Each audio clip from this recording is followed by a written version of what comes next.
Hello दोस्तों, कैसे हैं आप सब लोग। आज मैं ये वीडियो इसलिए बना रही हूँ क्योंकि बीच में मेरा एसआई का फिज़िकल था देहरादून में। तो मैंने वहाँ के जब मैं ग्राउंड देखने गई थी तो मैंने वहाँ एक वीडियो बनाई थी ग्राउंड की, और वो मैंने पोस्ट करी थी ताकि वो बच्चे भी उसे देख ले जिसका फिज़िकल देहरादून सेंटर गया हुआ है। पहली बात तो आप लोगों को ये लग रहा होगा कि हमारा सेंटर इतना दूर क्यों गया। तो पहले मुझे भी ऐसे ही लगा था अपना सेंटर देख के, बट मुझे भी बाद में पता चला कि जिन उसमें 2-3 पोस्ट थी। जो गुल नायक वाली प्लाटून कमांडर वाली थी वो तो हमारी लड़कियों के लिए नहीं थी, और उसमें एक एसआई की थी, और दूसरा हमारी थी क्या कहते हैं उसकी, फायर स्टेशन वाली।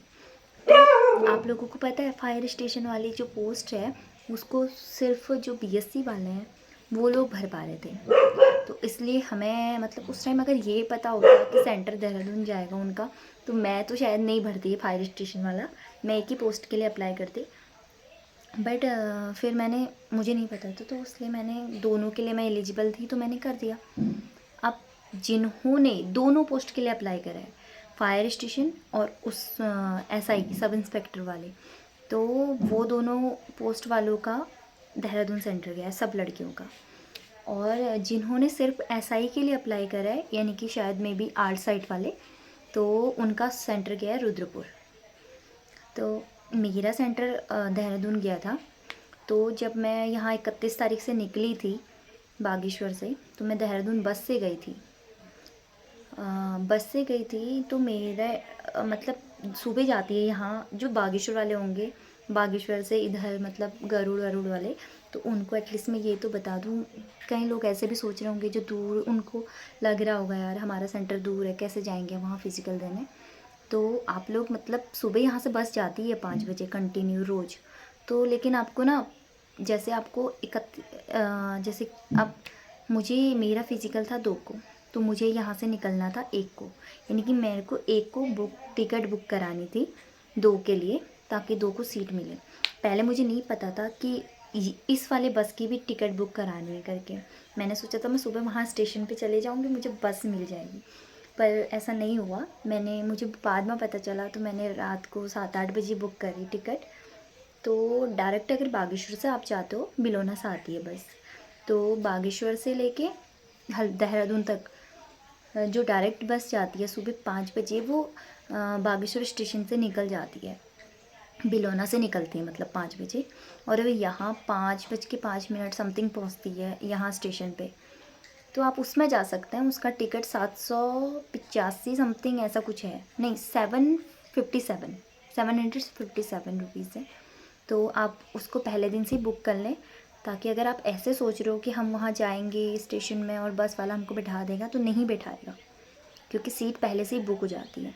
तो आप टाइम से बुक कर ले, ताकि आपको देहरादून लंबा सफ़र है, अच्छी सी सीट मिल जाए आपको। अगर आप पीछे बैठोगे तो कमर दर्द होनी है। मेरे को तो सीट ही नहीं मिली थी, मैं लास्ट में बैठी हुई थी, मुझे लास्ट की सीट मिली हुई थी। तो वो तो मेरे को रैंडमली, मेरी किस्मत अच्छी थी कि मेरे को एक फ्रेंड मिल गई मेरी, और उसने पीछे अपने दोस्त के साथ चली गई, तो मैं अच्छी से आगे सीट पे उसने मुझे अपनी सीट दे दी थी। तो दोस्तों, अब सुनिए मेरी बात। अगर आप वहाँ पहुँचते भी हैं देहरादून, कई बच्चे ऐसे होंगे जो देहरादून पहली बार जा रहे होंगे, उससे पहले वो देहरादून नहीं गए होंगे, जैसे कि मैं पहली बार देहरादून गई, मेरा फिज़िकल था, और मैं सबसे पहली बार मैं बिना प्रैक्टिस के देहरादून गई थी। मुझे नहीं पता था मेरा सिलेक्शन होगा नहीं होगा, फ़िज़िकल मैं कर पाऊँगी या नहीं कर पाऊँगी, क्योंकि मेरी थोड़ी कंडीशन ख़राब थी, जिस वजह से मैं प्रैक्टिस नहीं कर पाई। एक भी दिन मैं प्रैक्टिस नहीं करी, मैंने कुछ भी नहीं करा था मैंने। इवन मेरी तबीयत भी ख़राब थी, और ऊपर से ऑन माई पीरियड्स, तो उसकी वजह से मैं कुछ नहीं कर पाई। मैं फिर भी चली गई वहाँ। तो मैंने कहा अब जो होगा एक बार ट्राई करके देख लेती हूँ। मैं गई, मेरे रिलेटिव थे, मेरी दोस्त थी वहाँ, रिलेटिव तो नहीं, मेरी दोस्त थी, तो मैं वहाँ रुकी हुई थी। तो मैं यहाँ से एक दिन पहले निकल गई थी। मैंने कहा यार सफ़र में थोड़ा सा एक दिन रेस्ट भी चाहिए, तो मैं एक दिन पहले ही निकल गई थी यहाँ से। तो मैं पहले निकली, अब मैं 31 की जाम लग गया था रास्ते में। जाम तो क्या मतलब, रोड ब्लॉक हो गई थी, तो हम 3-4 घंटे थराली में रुक गए थे बस में ही।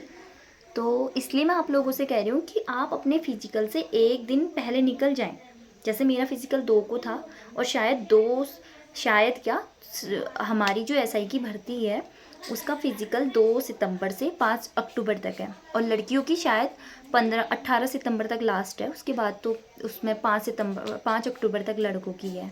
तो हमारी 17 सितंबर शायद लास्ट है लड़कियों की। तो इसलिए मैं 31 को निकल गई थी। मेरा पहले दिन मेरा ही फिजिकल था 2 सितंबर को। तो पहले तो मैं बहुत घबरा गई थी कि मेरी प्रैक्टिस नहीं है, मैं कैसे दौड़ूंगी, मैं कैसे रन अप क्या कैसे करूंगी। मैं सच में बहुत घबराई। जब तक मैंने लास्ट में ग्राउंड से बाहर आई तब मुझे शांति मिली कि यार फाइनली मेरा हो गया। मुझे पता भरोसा भी नहीं था शायद मैं निकाल पाऊँ, पर फिर भी घर वालों ने कहा जाओ एक बार जाके आ, कोई बात नहीं। तो मैं गई। सुबह हम पहले दिन मेरे को पता नहीं था, मेरा सेंटर था police line race course Dehradun, ठीक है, जहाँ का नाम मैंने पहले सुना भी नहीं था। एटलीस्ट इतना तो पता है देहरादून हमारी राजधानी है, हमारे स्टेट की राजधानी है। तो तब मैं गई सुबह। पहले दिन हम शाम को एक बार ग्राउंड देखने गए थे, उसकी मैंने वीडियो बनाई थी। तो मैंने वो वीडियो बाकी बच्चों की हेल्प हो जाए, बच्चों को ग्राउंड पता चल जाए, उसके लिए मैंने वो यूट्यूब पे पोस्ट करी थी। तो आज मतलब मुझे तब से फ़ोन देखने का टाइम नहीं हो पाया था। मतलब मैंने यूट्यूब देखा नहीं कि लोगों के उसमें कमेंट आ रखे हैं, बाकी सब लोग पूछ भी रहे हैं शायद जिनका देहरादून सेंटर होगा। तो मैंने उनके कमेंट्स अभी गाड़ी में पढ़े।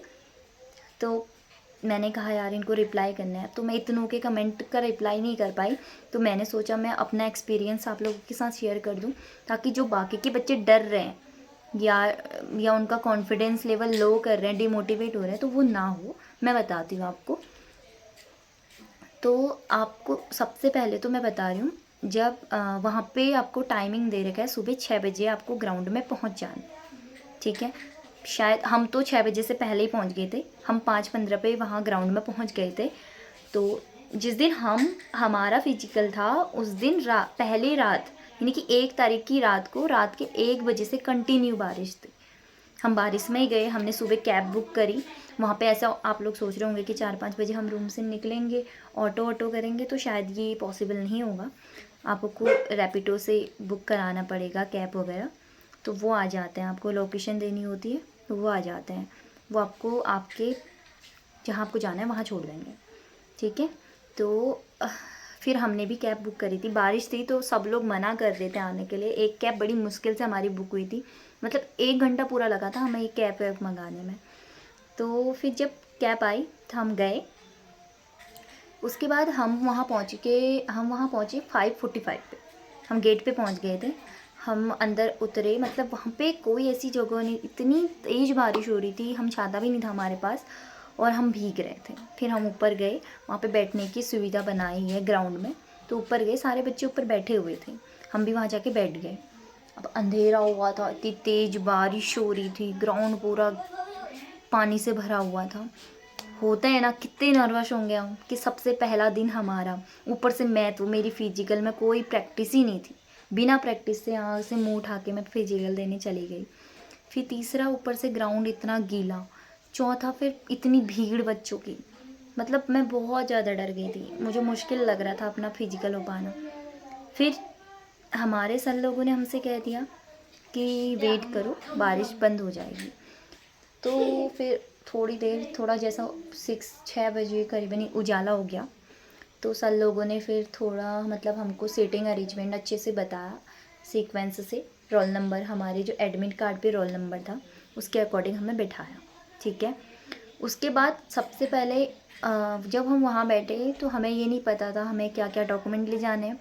तो हम तो पूरा डॉक्यूमेंट की मैं तो फाइल ही लेके गई थी कि यार मुझे नहीं पता था क्या क्या ले जाना है। बस एडमिट कार्ड में लिखा था आईडी ले जानी है और डिक्लेरेशन फॉर्म और एडमिट कार्ड, फ़ोटो, इतना पता था। पर फिर भी मैंने कहा क्या पता कुछ भी चाहिए पड़ जाएगा तो फिर यहाँ बागेश्वर से दोबारा मैं कुछ नहीं कर पाती। तो इसलिए मैं अपने डॉक्यूमेंट लेके गई थी सारे। मैं तो आपसे कहूँगी आप भी ले जाएं, ऐसी कोई दिक्कत, डॉक्यूमेंट कोई भारी नहीं होते हैं। हमारी लाइफ का सबसे इम्पोर्टेंट है शायद डॉक्यूमेंट, हमारे लिए तो, बच्चों के लिए। तो फिर जैसे ही हम लोग सारा डॉक्यूमेंट लेके हम वहाँ ग्राउंड चले गए। उसके बाद सर लोगों ने मैंने तो जब हम पहले दिन गए थे ग्राउंड देखने तो मैंने डिक्लेरेशन फॉर्म के बारे में पूछ लिया था सर लोगों से कि सर डिक्लेरेशन फॉर्म कहाँ से निकालेंगे, उसमें क्या लिखवाना है हमें। तो सर लोगों ने कहा, सर लोगों को पता नहीं था डिक्लेरेशन फॉर्म। वो हमसे कह रहे थे कि डिक्लेरेशन फॉर्म क्या कर रहे हैं। हमने कहा सर एडमिट कार्ड में लिखा है डिक्लेरेशन फॉर्म के बारे में कि हम स्वस्थ हैं या हमारे द्वारा जो भी डॉक्यूमेंट हमने सबमिट करेंगे वो हमारी रिस्पॉन्सिबिलिटी पे होंगे, और कुछ गलती होती है तो वो हमारा इशू रहेगा, उसमें आप लोगों का कोई नहीं रहेगा। तो इसलिए वो डिक्लेरेशन फॉर्म हमारे उस पर था। तो सर लोगों ने कहा कि हम छपवाते हैं बच्चों के लिए। तो दूसरे दिन हमें एक डिक्लेरेशन फॉर्म मिला। सबसे पहले एक छोटा सा होता है, उसमें लिखा रहता है कि मैं मतलब अपना नाम लिखना होता है, और उसमें अपने पिताजी का नाम लिखना होता है और सिग्नेचर होता है। बाकी उन्होंने बताया। फिर उसके बाद डिक्लेरेशन फॉर्म को हमने फिल करा। फिर उसके बाद हमें एक फॉर्म और मिला, वो हाइट मेजरमेंट वगैरह और जो हमारे इवेंट होते हैं उसका था कि हम यहाँ प्रेजेंट हैं, और हम जैसे हमारा एक इवेंट हो गया तो उस पर सिग्नेचर करना है हमें। तो वो वाला फॉर्म मिला था। 2 फॉर्म हो गए। उसके बाद तीसरा आपकी आईडी, यानी कि आप आईडी में अपना आधार कार्ड नहीं है आपके पास तो अपना आप पहचान पत्र, वोटर आईडी, मतलब जो भी होता है आपके आईडी में वो ले जा सकते हैं। उसकी फ़ोटो कॉपी चाहिए, ओरिजिनल भी नहीं मांग रहे हैं वो, उसकी फ़ोटो कॉपी, बट आप ओरिजिनल भी ले जाना। लेकिन वहाँ पे सबमिट सिर्फ वही होगा, आपकी आधार कार्ड की फ़ोटो कॉपी और आपका एडमिट कार्ड। अगर हाँ किसी ने हिल सर्टिफिकेट बनाया है, मतलब जिसकी हाइट छोटी है, उसमें 152 सेंटीमीटर मांगा है, अगर जिसकी हाइट 152 सेंटीमीटर नहीं है तो वो प्लीज़ अपना हिल सर्टिफिकेट लेके जाए वहाँ पे, वरना आप बाहर हो जाओगे। हिल सर्टिफिकेट होगा तो आप 147 सेंटीमीटर में ही अंदर हो जाओगे। तो इसलिए जिसकी हाइट छोटी है वो हिल सर्टिफिकेट लेके जाए वहाँ पे बस, और एडमिट कार्ड। इसके अलावा कुछ नहीं चाहिए वहाँ पे। हमने इतना ही करा था। हमने सबसे पहले वो जो हमारा वो मेजरमेंट वाला, और मतलब उसमें जिसमें लिखा था कि हमारे इवेंट वाला, वो वाला फॉर्म लगाया था जो हमें वहीं से मिले थे दोनों। और उसके बाद हमने डिक्लेरेशन फॉर्म, वो भी वहीं से मिला था। उसके बाद हमने लगाया था अपना आधार कार्ड। चौथा हमने लगाया था अपना एडमिट कार्ड। और अगर जिसका हिल है वो आधार कार्ड के बाद हिल लगाएगा, उसके बाद एडमिट कार्ड लगाएगा। और हाँ, अपनी पासपोर्ट साइज़ फ़ोटो वो लेके जाना, क्योंकि जो वो मेजरमेंट वाला वो फॉर्म मिलेगा उसमें चिपकाना पड़ेगा आपको और सिग्नेचर करना पड़ेगा। ठीक हो गया। डॉक्यूमेंट की जो भी बच्चे पूछ रहे थे डॉक्यूमेंट के लिए, हमारे दोस्त लोग जिनका होने वाला है, ये डॉक्यूमेंट का है, इसके अलावा कुछ नहीं चाहिए डॉक्यूमेंट। ठीक हो गया। हाँ, अगर मुझे वैसे तो नहीं पता, बट जिसने EWS लगा रखा है तो वो अपना EWS वाला भी लेके जाना, फ़ोटोकॉपी रख लेना, और ओरिजिनल भी रख सकते हो। बस हो गया, और कुछ नहीं चाहिए वहाँ पे। लेकिन वहाँ पे जमा वैसे इतना ही हो रहा है। फिर उसके बाद हमारा आता है, हमारा डॉक्यूमेंट वेरिफिकेशन हुआ। फिर उसके बाद हम लोग गए हाइट और वेट के लिए। हाइट और वेट मेजरमेंट हुआ हमारा। तो हमारी हाइट मेरी तो ठीक थी, 152 मांगी थी उसमें, और मेरी 155 पॉइंट कुछ थी। और वेट उसमें मांगा था 45 मिनिमम, मतलब 45 तो होना ही चाहिए लड़कियों का वेट। उससे कम होता है तो 1 पॉइंट भी कम होगा ना, वो बाहर करते हैं। तो इसलिए जिसका थोड़ा सा कम है, प्लीज़ पहले तो अपना पहले से ही वेट नाप के जाएं कि 45 से ज़्यादा ही हो आपका, या 45 हो। 45 पे मत जाना प्लीज़। 45 है तो उस टाइम केले वेले खा लेना, क्योंकि जब आप नर्वस होते हो ना, वेट वैसे ही कम हो जाता है हमारा। तो प्लीज़ आप वेट पहले 1-2 दिन पहले घर से ही नाप के जाना, और अपना खाना वाना थोड़ा केले वेले पानी वानी पी लेना वहाँ पे। और आप अगर ऐसा सोच रहे हो कि यार केले खा के कैसे दौड़ेंगे, क्या दौड़ेंगे, कुछ नहीं होता। आपका नंबर आने तक वो सब पच जाता है भाई। मैं तो सुबह 4 बजे से उठी थी, और शाम के 8 बजे हमारा फिज़िकल ख़त्म हुआ ग्राउंड से। ये इसलिए हुआ क्योंकि बारिश हो गई थी। अगर बारिश नहीं हुई होती तो शायद हमारा फिज़िकल 2 बजे निपट चुका होता। लेकिन हमारा फिज़िकल स्टार्ट हुआ 3:30 बजे के बाद, वो भी शाम के टाइम 3:30 बजे। क्योंकि 1-1:30 बजे 1 बजे हमें सर लोगों ने कह दिया था कि अगर आपका बारिश तो बंद हो गई थी 10:30 बजे करीबन, लेकिन सर लोगों ने कह दिया था कि ग्राउंड पूरा पानी से भरा था और पूरा फिसलन थी ग्राउंड में। तो सर लोगों ने कहा ऐसे में बच्चों को दौड़ाएंगे नहीं, क्योंकि कोई फिसलता है तो फिर कौन वो करेगा। तो सर लोगों ने कहा अगर ग्राउंड सूख जाता है 2 बजे बाद तो ठीक है, हम आपका फ़िज़िकल कराएंगे आज के दिन। अगर नहीं सूखता है तो जब सारे बच्चों का फिज़िकल हो जाएगा तो 18 तारीख के बाद आप लोगों का फिज़िकल, यानी कि उनका मन पूरा था कि हमारा फिज़िकल आज के दिन पोस्टपोन हो जाए। लेकिन जो हम लोग उस दिन से वहाँ गए हुए हैं, चलो हम तो रिलेटिव दोस्त के वहाँ हैं, जो बच्चा होटल में रेंट रह के रह रहा है, दिन के 1500 2000 1000 रुपये दे रहे हैं एक टाइम का, वो इतने दिनों में फिर होटल का किराया कहाँ से देगा, और आने जाने का जो खर्चा है वो कहाँ से उठाएगा। तो हम मतलब सब लोग नर्वस हो गए थे। और उसके बाद जब हमारा फिज़िकल हुआ, हाइट मेजरमेंट हुआ, हाइट भी ठीक थी मेरी 155, और वेट उसमें मांगा था, हाइट ठीक थी मेरी, और उसमें फिर जब वेट के लिए बोला तो वेट 45 होना चाहिए था, मेरा तो ठीक था 50 था मेरा वेट। तो मेरे को हाइट वेट की टेंशन नहीं थी। फिर बाकी उसके बाद फिर हमें हाइट और वेट होने के बाद हमें चेस्ट नंबर मिल गया था। फिर हम चेस्ट नंबर लगा के बैठे हुए थे वहाँ पे अपने सीक्वेंस से, जो नंबर हमें मिला हुआ था, मतलब जैसे चेस्ट नंबर 1 2 3 4, तो मेरा तो बहुत पीछे था, मेरा 196 था चेस्ट नंबर। तो फिर उसके बाद, और मेरा सबसे लास्ट ग्रुप था दौड़ने का, मतलब मेरे फिज़िकल का टर्न सबसे लास्ट ग्रुप था, मेरे ग्रुप के बाद कोई ग्रुप नहीं थे। तो मुझे पता था अगर स्टार्ट भी होता है फिज़िकल तो मेरे को तो रात होनी है यहाँ पे। फिर हमारा फिज़िकल स्टार्ट हुआ 3:30 बजे के बाद शाम को, क्योंकि थोड़ा मौसम ने साथ दे दिया और धूप आ गई थी। तो उसके बाद जब धूप आई तो फिर भी ग्राउंड थोड़ा गीला था, और हमें टेंशन भी हो रही थी, यार हम इस ट्रैक पे कैसे दौड़ेंगे, यहाँ इतनी फिसलन है। अभी एक साइड को तो पूरे ग्राउंड में पानी भरा हुआ था, वहाँ पे हमें कुछ समझ ही नहीं आ रहा था कि यार, और सर लोगों ने बनाए थे 20-20 के ग्रुप, कि 20 लोग एक साथ, 20 लोग एक साथ, 20 लोग एक साथ जाएंगे। अब हमको हो गई यार कैसे जाएंगे 20 लोग एक साथ, इस ट्रैक पे कैसे दौड़ेंगे, टेंशन हो रही थी। और ग्राउंड में भी मतलब मेरे को तो ऐसा हो रहा था कि यार ये ट्रैक इतना बड़ा है, ऊपर से मैंने प्रैक्टिस नहीं करी है, तो मैं मतलब अंदर से बहुत कमज़ोर हो गई थी। और सुबह 4 बजे से बंदा वेट कर रहा है यार, बिना कुछ खाए पिए, रनिंग करनी है, ये करनी है, उसकी वजह से तो हम खा के नहीं गए थे, वहाँ भी नहीं खाया डर की वजह से कुछ। तो हम लोग इसलिए वहाँ पे मतलब हमारे 3 बजे फिजिकल होने तक सारे बच्चों ने एक एक नींद ले ली थी, वहाँ पे सब लोग सो गए थे। जब हमारा फिजिकल सर हमने देखा कि वहाँ थोड़ी सी हरकत हो रही है, वहाँ पे चूना वूना, फिर जाके उन लोगों ने ट्रैक बनाया कि यहाँ पर से दौड़ना है, ये करना है, यहाँ पे बॉल थ्रो होना है, यहाँ पे लॉन्ग जंप होनी है, यहाँ पे रस्सी कूद करेंगे, यहाँ पे सब मतलब ये करा उन्होंने। तो हम लोगों को तब लगा कि हाँ अब हमारा फिज़िकल हो जाएगा। तो उसके बाद स्टार्ट हुआ फिज़िकल, और जो सबसे पहले फर्स्ट जो इवेंट था वो था हमारा बॉल थ्रो, जिस अकॉर्डिंग हमारे फॉर्म में लिखा गया था, यानी कि जब हमने ऑनलाइन फॉर्म फिल करा था तो उसमें जिस अकॉर्डिंग 5 इवेंट होने थे। सबसे पहले बॉल थ्रो, उसके बाद लॉन्ग जंप, उसके बाद 200 मीटर की रेस, और उसके बाद हमारा हुआ था स्कीपिंग रस्सी कूद, और उसके बाद हमारा हुआ था शटल रेस, जो 4 राउंड थे 25 मीटर के, वो हुए थे। तो सबसे पहले जब बॉल थ्रो हुआ था तो पहला ग्रुप गया 20 बच्चों का, तो वो गया।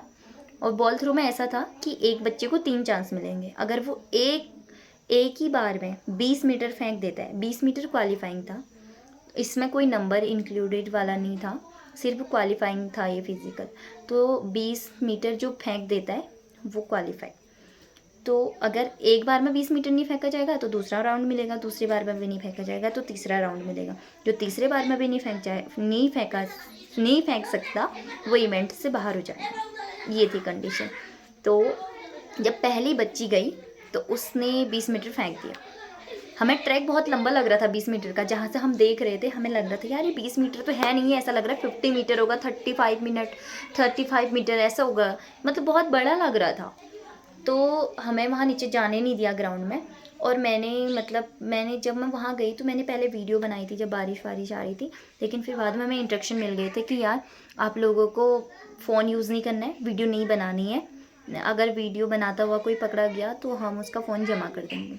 हाँ अगर अब हम चाहते हैं भाई वहाँ एसआई का फिज़िकल देने गए हैं, गवर्नमेंट जॉब चाह रहे हैं, तो मतलब कम से कम हमें इतना तो मैनर्स होना चाहिए कि यार कोई निर्देश मिला है तो एटलीस्ट उसको मानो। तो इसलिए मैंने फिर अपना फ़ोन बंद कर दिया था। बस मैंने थोड़ा सा ग्राउंड की बनाई थी, जब स्टार्टिंग में हमें ये नहीं बोला गया था। मैंने सोचा था वरना मैं आप लोगों को सब शेयर करके दिखाऊंगी, लेकिन मैं आप लोगों को सब बता सकती हूँ क्योंकि मैंने सर लोगों की बातों का उल्लंघन नहीं किया और मैंने अपना फ़ोन बंद कर दिया था। और अपना सामान, अपना फ़ोन अपने पास ही रख सकते हो आप, ऐसा कुछ नहीं है कोई, लेकिन अपनी सामान की जिम्मेदारी आपकी खुद की रहेगी। उसके बाद जब बॉल थ्रो हुआ, एक बच्ची ने बॉल फेंका, उसने 20 मीटर फेंक दिया। सब लोग खुश हो गए, पहली बार में सबने क्लैपिंग करी कि यार चलो ठीक है, सब लोग फेंक लेंगे। लेकिन उसके बाद जो लड़की गई, वो उसने उसकी वो लाइन क्रॉस नहीं कर पाई 20 मीटर। तो फिर उसको दूसरा राउंड दिया गया, उसमें भी नहीं कर पाई। तीसरा राउंड दिया, उसमें भी नहीं कर पाई। वो इवेंट से बाहर हो गई, जिसमें सब बच्चों को दुख हुआ था कि वो बच्ची सुबह से वेट कर रही है और बॉल थ्रो में बाहर हो गई। एटलीस्ट उसको ये, मतलब उसको ये पता होता कि मैं बाहर होने वाली हूँ, तो उतनी देर तक वेट तो नहीं करती ना। लेकिन मैं आपसे कह रही हूँ, बॉल थ्रो 20 मीटर कोई ज़्यादा नहीं है। अगर आपको ट्रैक बड़ा भी लग रहा है तो कुछ नहीं है, अगर वहाँ पे आप लाइन से फेंकोगे। लेकिन आप अगर बॉल, और बॉल आपको तो पता होगी क्रिकेट बॉल होती है, जैसे हम क्रिकेट खेलते हैं, रेड कलर की बॉल होती है, उसको पकड़ना है 3 उंगलियों से, अपने ऐसे पकड़ना और पैरेलल फेंकना। अगर आप ऐसे हाइट पे फेंकते हो तो बॉल ऊंची जाएगी और नज़दीक आके गिरेगी, जिससे क्वालिफाई नहीं हो पा रहा है। तो आप लोगों को टेंशन नहीं लेना है और थोड़ा नर्वस नहीं होना है। मैं भी नर्वस थी जब वो लड़की बाहर हुई, लेकिन हुए थे बहुत से बच्चे बाहर भी हुए थे, लेकिन शायद मुझे ऐसा लग रहा है उनको फेंकने का तरीका नहीं आया। और आप लोग कह रहे होंगे यार हम लोगों ने तो रिहर्सल नहीं करी है, कैसे फेंकेंगे। कुछ नहीं होता है, बंदर बंदर तो सब भगाते हैं। तो बॉल पकड़ो, हाथ, एक हाथ पीछे लो, एक हाथ लो, फेंको, कुछ नहीं हो रहा है भाई। 20 मीटर आराम से फेंक सकते हो। अगर एक बार में गलती से नहीं भी फेंका, वैसे तो एक ही बार में फेंको, कोई टेंशन नहीं, आराम से फेंको, डरो मत वहाँ जाके। जो डर गया ना सच में, उसका कॉन्फिडेंस लेवल कम हो रहा है, वो वैसे ही झिझक के मारे वो हो जा रहा है। मैं अपनी बात बता रही हूँ, साफ सी बात है। मतलब मैं आप लोगों के साथ हर चीज़ शेयर करना चाहती हूँ, ताकि जो बच्चे डर रहे हैं या उनके मन में जो भी मतलब बातें चल रही हैं अभी, वो ना चले। ठीक है, तो बॉल थ्रो का इवेंट हमारा ख़त्म हुआ। फिर उसके बाद तो बॉल थ्रो में डरना मत, आप आराम से फेंकना, लेकिन पैरेलल फेंकना, ज़्यादा हाइट मत देना। अगर आप जितना ऊंचा बॉल फेंकोगे ना, वो पीछे आता है, और आप पैरेलल फेंकोगे तो वो आगे जाएगा उतना। ठीक है, तो मैं बॉल थ्रो के लिए आपके लिए बेस्ट ऑफ लक। फिर उसके बाद बॉल थ्रो होने के बाद हम दूसरे इवेंट पे गए, लॉन्ग जंप पे। तो हमारा जो लॉन्ग जंप वाला ट्रैक था वो भी पूरा गीला था, फिसलन थी। तो उसके ऊपर उन्होंने जो रेत डाल के अच्छा कर दिया था, कोई दिक्कत नहीं थी। हमारा तो लास्ट था, तो तब तक तो कितने बच्चों ने कूद लिया, फिर हम तो कूदना ही था। लेकिन जो लॉन्ग जंप था उसमें, मतलब हमारा लास्ट ग्रुप था, तब तक कोई बच्चा बाहर नहीं हुआ था। कल का रिकॉर्ड था ये, मतलब 2 तारीख का, कि लॉन्ग जंप में कोई बाहर नहीं हुआ। लेकिन एक बच्ची जस्ट हमारे फिजिकल का, जब हमारे लॉन्ग जंप का टर्न आया तो उससे पहले एक लड़की बाहर हो गई लॉन्ग जंप से। मैं डर गई, क्योंकि मुझे लॉन्ग जंप नहीं आती। मतलब आती है, कभी कभी ऐसा हो जाता है कि मेरा फॉल हो जाता है पैर से। मैं वो, जहाँ पे वो लाइन होती है, कूदना होता है, जहाँ पे वो पट्टे पे मेरा पैर पड़ता है, तो वो लाइन टच हो जाती है, जिससे मेरे को फॉल हो जाता है। और क्या कहते हैं, दूसरी बात, कभी कभी मैं, ऐसा होता है कि मैं दौड़ दौड़ के आती हूँ, तो जहाँ पर से कूदना होता है वहाँ पर कूदने के बजाय मैं सीधे दौड़ के आगे चली जाती हूँ। तो ऐसा मेरा था, तो मुझे उसके लिए बहुत डर लग रहा था कि यार मैं क्वालिफाई कर पाऊँगी नहीं कर पाऊँगी। आप लोगों को पता है ज़्यादा नहीं कूदना है, 8 फीट भी कूदोगे तो वही क्वालिफाई है, उससे कम नहीं कूदना। उससे ज़्यादा आप कहीं भी चले जाओ, उससे कोई फ़र्क नहीं पड़ता, लेकिन 8 फीट तो कूदना है। और 8 फीट कोई ज़्यादा नहीं होता है, क्योंकि हम लोगों ने 12 फीट कूदा है, तो उसमें कुछ नहीं है, कोई दिक्कत नहीं है। बस थोड़ा आराम से कॉन्फिडेंस होके दौड़ लगाओ, कूद जाओ, सब सी बात है। फिर उसके बाद हमारा ये भी क्वालिफाई हो गया था लॉन्ग जंप। फिर हमें ले गए थे रेस के लिए 20 का ग्रुप। अब 20 के ग्रुप में उस ग्राउंड पे नहीं दौड़ाया।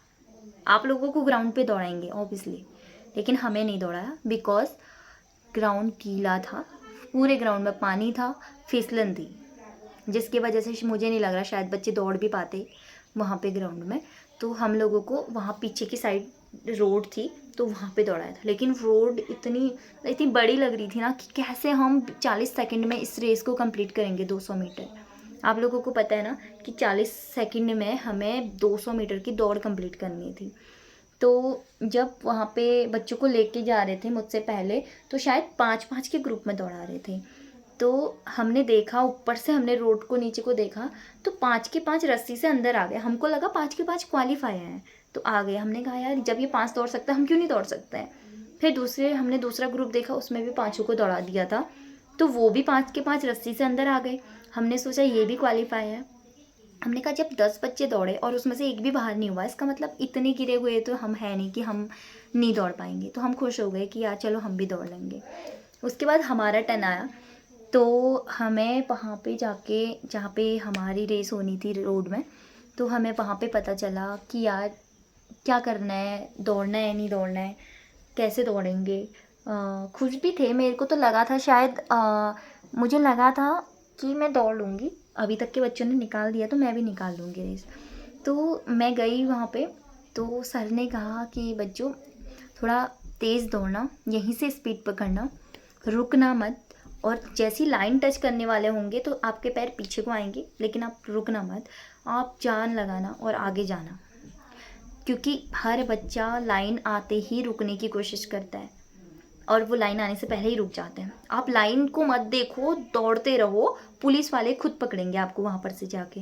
क्योंकि अगर आप सोचोगे कि लाइन आने वाली है और आप स्पीड कम कर देते हो, उसी चक्कर में आपका 1 सेकंड, आपको पता है ना 1 सेकंड 1 कहने तक 1 सेकंड होता है, तो आप वहाँ पे ऐसा हो रहा था कि 40 सेकंड, एग्जैक्ट 40 सेकंड 41 पे बाहर। भले ही रस्सी से अंदर सबको आने देते हैं, लेकिन वो काउंट कर रहे हैं कि कौन कितने उसमें आया, उस बच्चे को वो बाहर कर दे रहे हैं।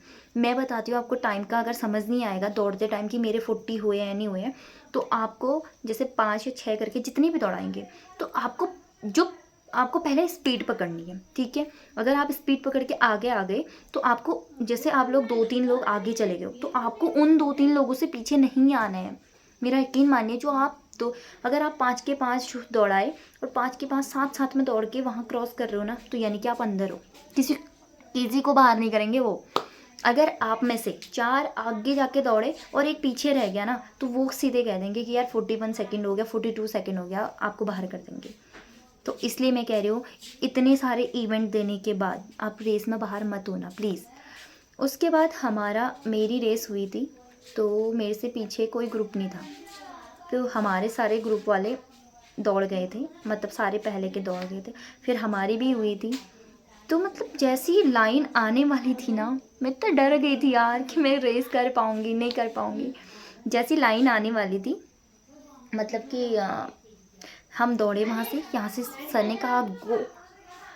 मेरी मतलब मैं जब रेडी हुई थी लाइन पे और मुझे हुआ था कि सर गो बोले, सब लोग इधर उधर देख रहे थे, पर मैं बहुत ज़्यादा डर जाती हूँ पहले, क्योंकि मेरी प्रैक्टिस नहीं थी और मुझे ऐसा लगा ये सब लोग प्रैक्टिस करके आ रहे हैं, ग्राउंड जाते होंगे सुबह, तो मैं नहीं गई थी। मैंने कहा कोई बात नहीं, कल से मैं सोए रहूँगी, पैरों में दर्द भी होगी, लेकिन आज मुझे अपनी पूरी ताकत लगानी है। पहले तो मैं कन्फ्यूज़ थी, मैं जूते पहन के दौड़ूँ विदाउट जूतों मैं दौड़ूँ, क्योंकि मुझे मतलब जूतों में ऐसी सज जैसी नहीं आती। साफ सी बात, मैं अपनी बात बता रही हूँ, मैं जूते पहन के मैं नहीं दौड़ पाती हूँ, ऐसा मुझे लगता है। और मैं यही सोच रही थी कि मैं ग्राउंड में गीले में कैसे दौड़ूँगी, जूतों में दौड़ूँगी नहीं दौड़ूँगी। मैंने सबसे पूछा, सबने मुझसे कहा जूते में दौड़ना, जूते में दौड़ना, पर मैंने अपना मन बना रखा था कि अगर मैं ग्राउंड में दौड़ूँगी तो मैं जूते खोल के दौड़ूँगी, क्योंकि मुझे जूतों में मतलब मुझे अपने पैर लगते ही नहीं है। मैं सोचती हूँ कि यार मेरे पैर ना पीछे को जाते हैं जूते पहन के। तो लेकिन रोड में दौड़ाया तो मैंने कहा यार रोड में, अब डामर वाली रोड है भाई, कैसे तुम उस पर बिना जूतों के चप्पल के दौड़ सकते हो। तो मैंने कहा नहीं, तो फिर मैंने जूते पहनने का डिसीजन मेरा कंफर्म हो गया। तो मैंने थोड़ा लेस टाइट बांधे और मैंने कहा भाई अब ताकत लगानी है। मेरे को कुछ नहीं दिख रहा था ना आगे, मेरे को किसी से बात करने का मन नहीं कर रहा था। मैंने कहा बस रेस लगानी है। और आप किसी की बातों पे भरोसा मत करना, अगल बगल कॉल कर लेंगे हो जाएगा, अरे कुछ नहीं होता यार, आगे दौड़ लगाना नहीं। मैं आपसे कह रही हूँ, जब आपको सबसे पहले जब आप ट्रैक पे आ जाओगे ना रेस के लिए, मतलब जैसे 5-6 बच्चों को, 20 बच्चों को भी एक साथ दौड़ाते हैं ना, तो आपको टेंशन नहीं लेनी कि यार सबको 5-5 दौड़ा है, हम 20 कैसे दौड़ेंगे, नहीं। आपको सबसे पहले गो कहते ही पहले तो ध्यान लगाना है, नज़र सिर्फ ट्रैक पे होनी चाहिए आगे, और कान सर की बातों में जो आपको लेट्स गो कहने वाले हैं, ठीक है। तो वहाँ पे सुनना, और जैसे ही आप ध्यान दो कि बस गो कहे और मैं रेस लगाऊं, तो आपको रेस लगानी है, स्पीड नहीं छोड़नी। 200 मीटर कोई ज़्यादा नहीं होता है, ठीक है। जिसकी प्रैक्टिस नहीं भी है उसके लिए बता रही हूँ मैं, जिसकी प्रैक्टिस है उसके लिए तो 200 मीटर कुछ भी नहीं है, और मेरी बातें शायद फालतू की बातें होंगी। तो मैं कह रही हूँ कि जिसकी प्रैक्टिस नहीं है तो वो वहाँ पे खड़े होके ट्रैक पे ध्यान पूरा आगे रखना, अपनी पोजीशन ले लेना, और कान सर की बातों में होनी चाहिए कि सर गो कहे और हम दौड़ लगाएं। फिर उसके बाद किसी को प्लीज़ धक्का मत देना और अपनी रेस को आगे देखना कि यार मुझे कंप्लीट करनी है। तुम यहाँ से देहरादून जा रहे हो, इतनी दूर जा रहे हो, रुद्रपुर जो जहाँ भी जा रहे हैं, तो ऐसा सोचो कि यार हम इतनी दूर से आ रखे हैं, खाली तो हम जाएंगे नहीं, कोई बात नहीं। गांधी जी का एक नारा था, जब मैं दौड़ रही थी ना, मुझे एक ही चीज़ आ रही थी, या तो करो या तो मरो। और मेरे साथ तो ऐसे ही हुआ, क्योंकि मेरी प्रैक्टिस नहीं थी, ऊपर से मेरी तबीयत भी ख़राब थी, मेरे पेट में दर्द था। तो मैं पीछे से दौड़ी और मेरे पेट में बहुत ज़्यादा दर्द होने लग गया था लाइन आने से थोड़ा सा पहले। और मेरे साथ एक लड़की भी दौड़ रही थी, बाकी तो सब पीछे पीछे आ रहे थे। तो मेरे साथ एक लड़की भी थी, तो मतलब मुझे और कुछ नहीं दिख रहा था भाई, मुझे लाइन भी नहीं दिख रही थी, मैंने तो चश्मा भी नहीं पहना था। तो मतलब मेरे को ऐसा हो गया था कि यार मैं कैसे पहुँचूँ, मेरे को ऐसा हो गया मैं बैठ जाती हूँ, मेरे पेट में इतनी दर्द हो गई कि मैंने कहा नहीं, मेरे को चक्कर आ गया, मेरे को कुछ भी नहीं दिख रहा था, लेकिन मैंने कहा नहीं, और मैं गई और मैं लाइन के पार क्रॉस करा मैंने, और मैं गिर गई नीचे, क्योंकि मेरे शरीर में ताकत नहीं थी, सुबह से कुछ नहीं खाया था, ऊपर से वेट कर रहा था जो सुबह जुनून रहता है ना दौड़ने वाला, वो उतर गया था। क्योंकि इतना टाइम भाई, इतने घंटे, 7-8 घंटे तो हमको बैठे बैठे हो गए थे, कितना वेट कर सकते थे बताओ, भूखे पेट। तो फिर भी लेकिन जब दौड़ाया ना, बस एक ही चीज़ सोचना है भाई, रेस क्रॉस करनी है मैंने, आज पूरा मुझे करना ही करना है। तो फिर रेस हो गई थी मेरी, और मैंने 40 सेकंड में कर लिया था। बच्चे बाहर भी हुए थे, लेकिन शायद वो जिन्होंने अंदर से सोचा ही नहीं है कि मैं निकलूँ, इसलिए मैं आप लोगों से कह रही हूँ, अपने जुनून को कम मत होने देना। सच में कोई प्रैक्टिस नहीं भी होगी ना, 200 मीटर एक नॉर्मल बंदा भी दौड़ सकता है, क्योंकि मैं बता रही हूँ अपनी बात, क्योंकि मैं बिना प्रैक्टिस के गई हुई थी, और ऊपर से मेरी थोड़ा फैमिली कंडीशन ख़राब चल रही थी, मैं वैसे ही परेशान थी, मैं अंदर से भी मजबूत नहीं थी, मैं मेंटली भी बहुत थकी हुई थी, फिर भी मेरा हो गया था। उसके बाद हमें साइन वाइन हुए, फिर अंधेरा भी हो गया था, मुझे तो फिर कुछ दिख भी नहीं रहा था, मेरा सर चकरा रहा था, क्योंकि उसके बाद फिर भी हमें दूसरे 3 इवेंट हो गए थे, तो उसके बाद हम चौथे इवेंट में गए। चौथा इवेंट था हमारा स्कीपिंग, रस्सी कूद। अब रस्सी कूद मैंने प्रैक्टिस भी नहीं करी थी, अब मेरे को हो रहा था कि यार हो जाएगा, क्योंकि मुझे अच्छा लगता है और आता भी है। कहीं को ऐसा होता है कि रस्सी कूद बिल्कुल ही नहीं आती है। तो मैं आपको एक इम्पोर्टेंट बात बता दूँ, रस्सी कूद आपको 1 मिनट में 60 बार करने हैं, 1 मिनट में 60 बार, यानी कि 60 सेकेंड में 60 बार। आपको अगर आप प्रैक्टिस कर रहे हो ना, तो ऐसे 1 2 काउंटिंग के साथ ही आपके 60 पूरे होने चाहिए, तो वो ही आपका, तब आप क्वालिफाई कर पाओगे। अगर आप जैसे मतलब कई लोग ऐसे कह रहे होंगे कि यार जैसे मैंने 5-6 करे और मैं रुक गया, तो क्या मेरा टाइमिंग ख़त्म हो रहा होगा और फिर से काउंटिंग करेंगे? नहीं, जैसे आपने 5-6 करे और आप रुक गए, तो आप 6 पे रुके हो, तो आप फिर दोबारा स्टार्ट करोगे ना, तो आपका 6 से काउंट होगा, 6 7 8 9 10, क्योंकि आप 6 पे रुके हुए थे। तो फिर उसके बाद मेरा हो गया था 30 सेकंड में मैंने 60 कंप्लीट कर लिए थे। फिर रस्सी कूद में तो कोई भी बच्चा बाहर नहीं हुआ, तो थोड़ा प्रैक्टिस कर लेना, हो जाता है आराम से। फिर उसके बाद हमारा लास्ट इवेंट था शटल रेस, जिसके लिए मैं बहुत थक चुकी थी और मुझे ताकत ही नहीं थी दौड़ने की, क्योंकि मुझे प्यास भी लग गई थी, पानी भी नहीं पी सकते थे। पता था अभी दौड़ेंगे तो मेरे पेट में दर्द होनी है, मेरे तो ये साइड पे पेट में दर्द हो जाती है दौड़ने से, पानी पी के दौड़ने से। तो फिर खाया भी नहीं था, कहाँ से ताकत आती सुबह से वेट करते करते। मेरे को शटल रेस के लिए ऐसा हो गया था यार, कैसे दौड़ूँ, कैसे क्या करूँ मेरे को, मतलब फिर लेकिन जब शटल रेस के लिए हम गए ट्रैक पे, शटल रेस ग्राउंड पे हुई थी, तो हम गए, सर लोगों ने कहा, तो वहाँ से हमें पकड़ने के लिए दूसरी लाइन पे भी हम जो गर्ल्स कांस्टेबल थी वो लगी हुई थी, और इस साइड से सर लोग लगे हुए थे।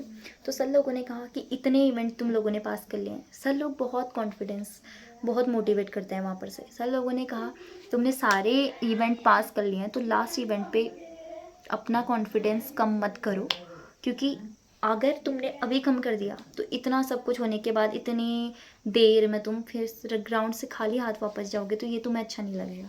तो सर लोगों ने कहा थोड़ा हिम्मत रखना, लास्ट इवेंट है, जान लगा देना। हमने कहा ठीक है, और हमने ऐसी जान लगा दी ना, सच में 29 सेकंड में शटल रेस पूरी करनी थी, हम 21-22 पे हमने पूरी कर ली। मतलब ज़्यादा ही डर गए हम कि यार कर पाएंगे नहीं कर पाएंगे।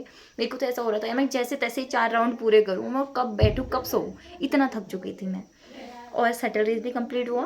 फिर लास्ट में मैंने सिग्नेचर करे। मैं बस सच में इतनी खुश हो गई कि यार चलो मेरा देहरादून आना बेकार नहीं गया और मेरा फिज़िकल कंप्लीट हो गया। तो दोस्तों मैं इसीलिए मैंने ये वीडियो बनाई क्योंकि आप लोग ग्राउंड नहीं गए हो, कितने लोगों ने ग्राउंड भी नहीं देखा होगा, ट्रैक नहीं देखा होगा। आप मुझे पता है इतनी बात बोलने के बाद भी कुछ लोग ऐसे सोच रहे होंगे ना, यार सही है यार, इन लोगों को तो रोड पे दौड़ा है, 5-5 करके दौड़ा, ये कर लेंगे, हम लोगों को तो ग्राउंड में दौड़ाएंगे, हम कैसे निकलेंगे। 200 मीटर कहीं पे भी दौड़ा है ना, वो उतना ही होता है। 200 मतलब 200 ही होता है, ठीक है।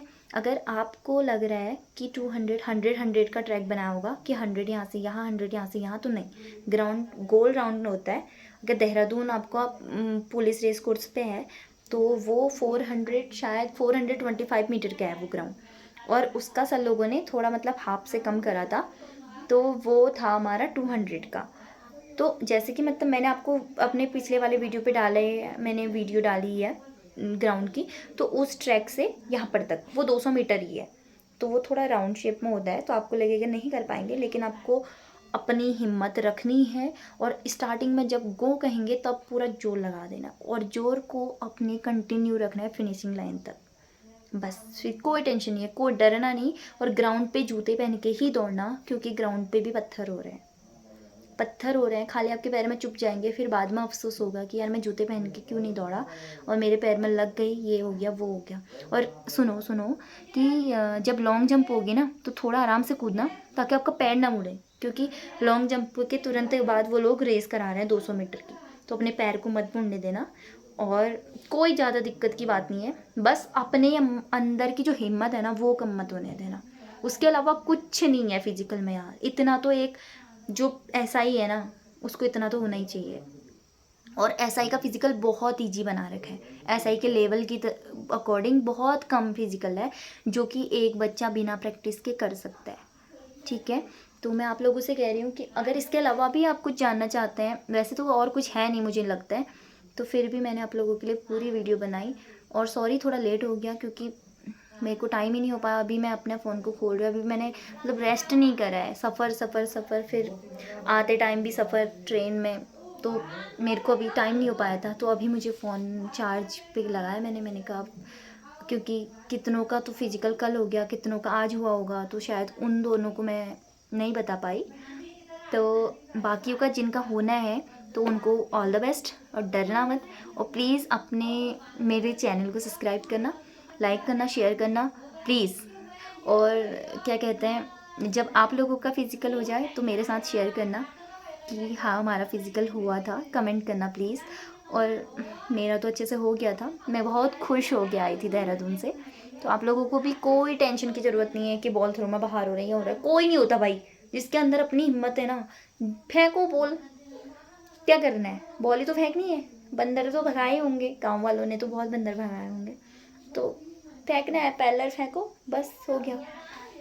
लॉन्ग जंप 8 फीट कूदनी है, रास्ते में कीचड़ होता है तो हम कूदते ही हैं, तो डरने की कोई ज़रूरत नहीं है, बस हिम्मत रखना और रेस में हिम्मत मत हारना, वरना 200 मीटर कोई ज़्यादा नहीं है। प्रैक्टिस वालों के लिए तो क्या ही हो रहा होगा, तो लेकिन जो विदाउट प्रैक्टिस के जा रहे हैं और नहीं जाने का प्लान बना रहे हैं ना, तो प्लीज़ जाएँ, हो जा रहा है, कोई दिक्कत नहीं है। मैंने अपनी बात बता दी क्योंकि मैं विदाउट प्रैक्टिस के गई हुई थी। बाकी तो क्या बताना है, सब कुछ तो शायद मैंने बता दिया है। बाकी और किसी का कमेंट मैं भूली हूँ तो बाकी इतना ही पूछा था मुझसे, सबके कमेंट मैंने हर एक का रिप्लाई कर दिया है शायद। तो अगर बाकी कोई है तो आप लोग मुझे इस कमेंट पे बता सकते हैं, मैं नेक्स्ट वीडियो पे बता दूँगी। सबके लिए all the best, good luck guys, और आपको मैदान फ़तेह करना है अच्छे से। फिर मिलेंगे नेक्स्ट वीडियो में, बाय बाय गाइस।